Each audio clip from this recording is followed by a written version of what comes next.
Welcome to Module 3, Advocacy for Play. In this final module, we will connect what we've learned about the science and inclusion of play to real-world advocacy. We will look at why recess and play are not just beneficial, but essential rights for all children. This module highlights the inequities that still exist in access to recess. We will define the concept of occupational justice and explore how we can all take action to promote meaningful participation for every child. Here's a brief roadmap of Module 3. Occupational therapists bring a unique perspective to advocacy efforts, grounded in participation, occupational science, and air sensory integration, are all important in the participation-focused practices in inclusive settings. Play is a natural occupation of childhood, yet it is often undervalued in the school setting. Across the country, recess continues to be withheld as punishment or replaced with academic time. Despite clear CDC recommendations that all children receive recess for a daily opportunity for physical activity, when recess is removed, children lose one of the few times in their day to move, socialize, and regulate through sensory motor play. National data shows that recess is most often reduced or removed in high poverty, urban, and racially diverse schools.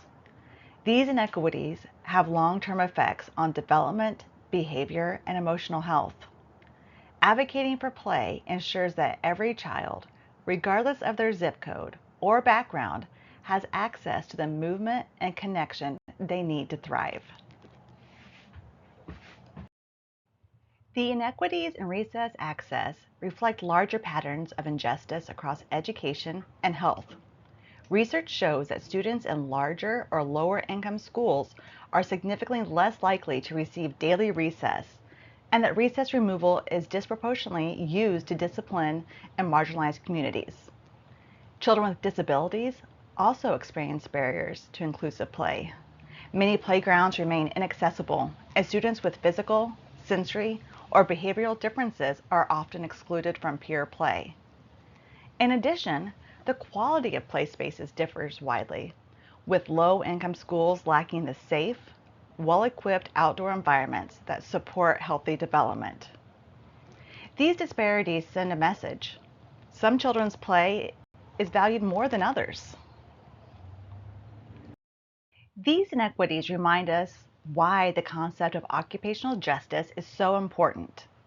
Occupational justice means that every person should have fair access to meaningful activities that support health and participation.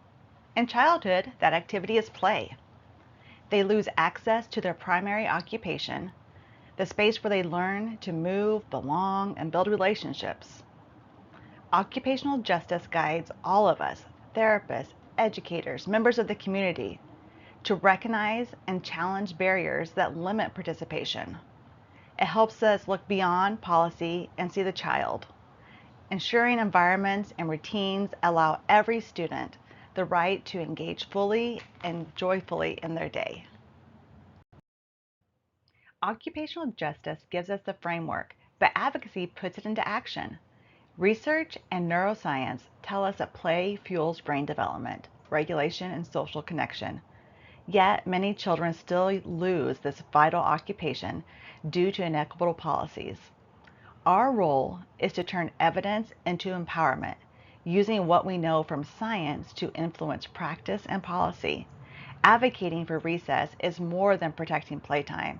It's protecting participation, belonging, and health. Every conversation, letter, or program that values play helps shift the culture towards equity and inclusion.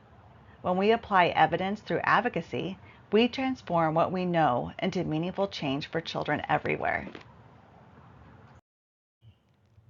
Advocacy does not always mean big policy changes. It often begins with awareness and small intentional steps.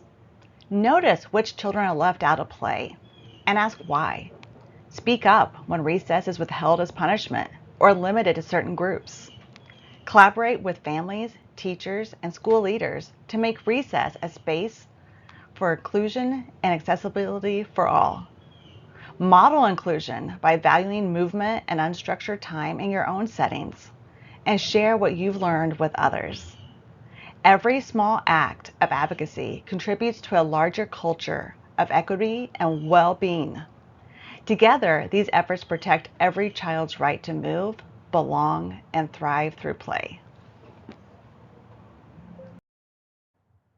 These references represent the evidence and research that inform this module, supporting the connection between play, occupational justice, and advocacy. Thank you for joining this Capstone educational series, Advocating for Recess as an Occupational Right. Your time, engagement, and dedication to understanding the science and justice of play make a real difference for children and communities. Please take a moment and take the post test. Unfortunately, I wasn't able to link it to the video, but if you go back to the initial invitation, you'll be able to get the link there. And most importantly, keep the conversation going. Every child deserves time to move, play, and be fully included in their school day.